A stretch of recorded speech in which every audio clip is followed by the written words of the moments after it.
1. Masa awal kemerdekaan. Masa awal kemerdekaan adalah periode setelah Indonesia memproklamasikan kemerdekaan pada 17 Agustus 1945. Pada masa ini, Indonesia sudah memiliki dasar negara Pancasila dan Undang-Undang Dasar 1945, namun belum bisa menjalankan pemerintahan secara stabil karena harus menghadapi banyak ancaman, baik dari dalam maupun luar negeri. Belanda tidak mau mengakui kemerdekaan Indonesia dan berusaha kembali menjajah dengan melakukan perundingan, tekanan politik, hingga agresi militer. Situasi politik dan ekonomi di dalam negeri juga belum stabil karena masih banyak pemberontakan dan konflik internal. Selama masa ini, fokus utama pemerintah adalah mempertahankan kemerdekaan dan memperjuangkan pengakuan kedaulatan Indonesia di mata dunia, sampai akhirnya, melalui serangkaian perjanjian dan konferensi meja bundar, kedaulatan Indonesia diakui oleh Belanda pada tahun 1949. 2. Masa Republik Indonesia Serikat. Masa Republik Indonesia Serikat (RIS) terjadi pada tahun 1949 sampai dengan 1950 setelah hasil konferensi meja bundar, di mana Indonesia dipaksa menerima bentuk negara federal agar Belanda mau mengakui kedaulatan Indonesia.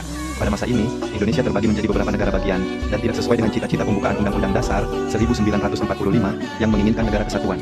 Kondisi politik menjadi tidak stabil dan terjadi penolakan besar dari rakyat karena bentuk negara serikat dianggap memecah belah bangsa. Akhirnya, karena desakan masyarakat dan demi kesatuan nasional, RIS dibubarkan, dan pada 17 Agustus 1950 Indonesia kembali menjadi Negara Kesatuan Republik Indonesia (NKRI). 3. Masa demokrasi terpimpin.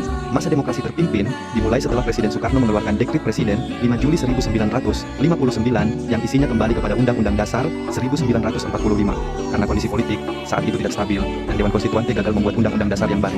Pada masa ini, kekuasaan lebih terpusat pada Presiden dan konsep musyawarah mufakat dipimpin langsung oleh Soekarno, sehingga kehidupan politik tidak lagi bersifat liberal seperti sebelumnya. Namun, masa ini juga ditandai dengan situasi ekonomi yang memburuk, munculnya konflik ideologi antara TNI dan PKI, serta berbagai pemberontakan di beberapa daerah.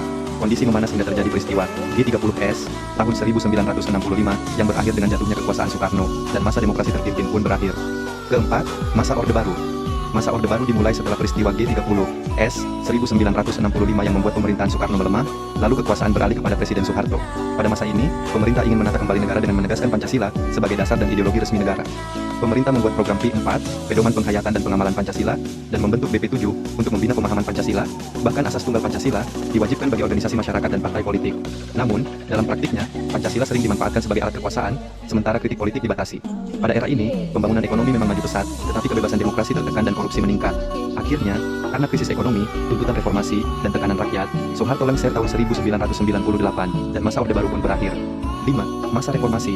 Masa reformasi dimulai setelah Presiden Soeharto lengser pada tahun 1998. Pada era ini, bangsa Indonesia ingin mengembalikan kehidupan bernegara yang lebih demokratis dan bebas dari praktik kekuasaan yang mengekang.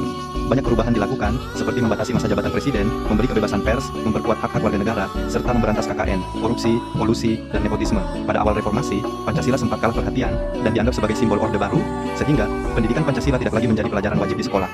Namun kemudian, pemerintah menyadari pentingnya Pancasila sebagai dasar negara yang tak bisa digantikan. Oleh karena itu, dibentuk BPIP, Badan Pembinaan Ideologi Pancasila, untuk kembali menguatkan pemahaman nilai Pancasila. Di era reformasi, Pancasila diposisikan lagi secara benar sesuai aslinya, yaitu sebagai dasar negara dan pedoman hidup bangsa, bukan alat kekuasaan.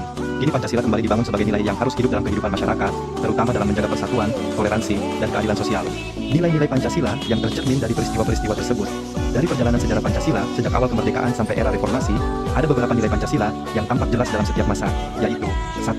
Nilai ketuhanan bangsa Indonesia terus berjuang mempertahankan kemerdekaan dengan semangat berdoa, berserah kepada Tuhan, dan meyakini bahwa kemerdekaan adalah rahmat Tuhan yang Maha Esa. Semangat spiritual ini menjadi kekuatan moral saat Indonesia menghadapi agresi Belanda. 2. Nilai kemanusiaan yang adil dan beradab Indonesia menolak penjajahan dan kekerasan yang dilakukan Belanda, serta memperjuangkan hak asasi untuk menjadi bangsa merdeka.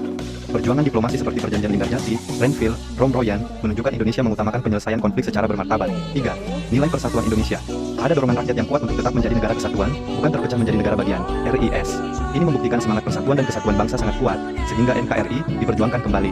4. Nilai kerakyatan. Demokrasi pasca reformasi, demokrasi kembali ditegakkan. Rakyat bebas menyampaikan pendapat dan berpartisipasi dalam pemerintahan. Pemilu menjadi simbol bahwa kekuasaan berasal dari rakyat, dan pemimpin dipilih oleh rakyat. 5. Nilai keadilan sosial.